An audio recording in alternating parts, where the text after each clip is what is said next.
As I mentioned at the top, before Caged, women in prison films always ended with a hard-luck female con redeemed through the guidance of a male do-gooder.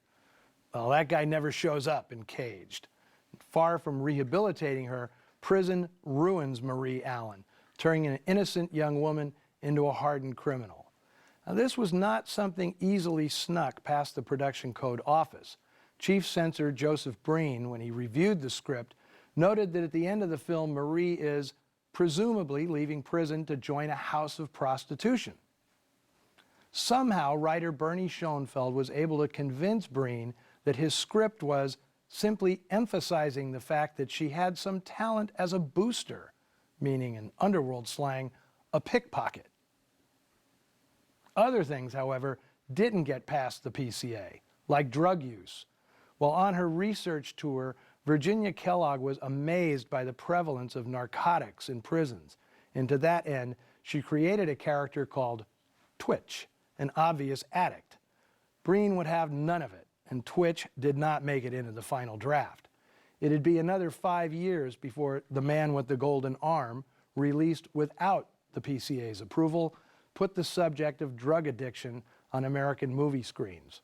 Although, if you watch closely and look between the lines, it's obvious that Veronica Lake is addicted to heroin in the 1949 film Slattery's Hurricane, directed by her then-husband, Andre Duteau.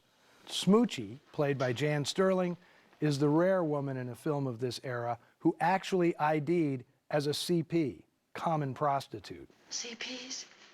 Are you kidding? CP, common prostitute. Where you been living, the moon? There are dozens of films in which prostitution is inferred, but only a handful where it's openly stated.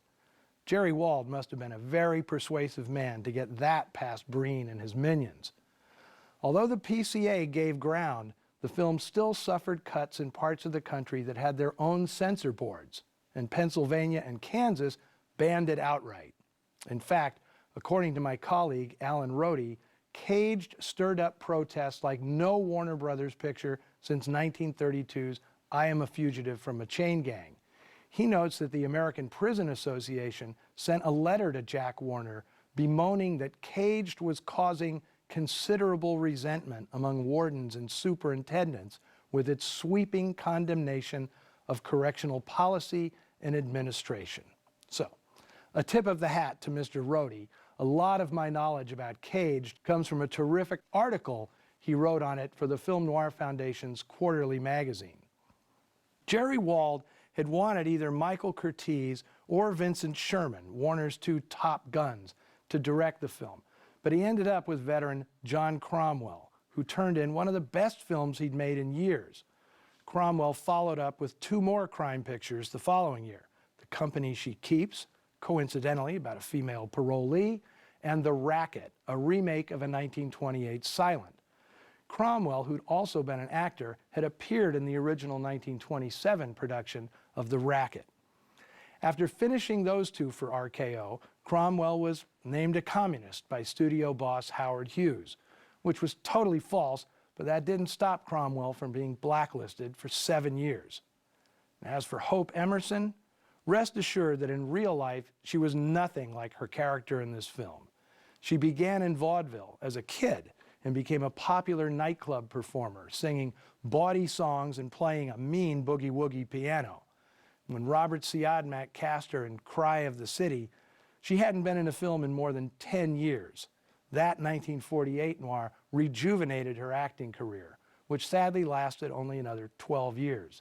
In the late 50s, she was great as Mother on the TV series Peter Gunn, which earned her an Emmy nomination. But she died shortly after of liver disease at only 62 years of age. And next week on Noir Alley, I'll be presenting another terrific film from Warner Brothers, one that the studio almost didn't release. Made in 1952 as The City is Dark and released 2 years later as Crime Wave, Andre Duteau's tough little thriller would eventually be recognized as one of the best noir films of the 1950s. So be here for that. And until then, hang out with us on Facebook and Twitter. And I leave you with this important disclaimer. No kittens were actually harmed in the making of this film. Humans? Nah, you can have them. Just leave the cats alone.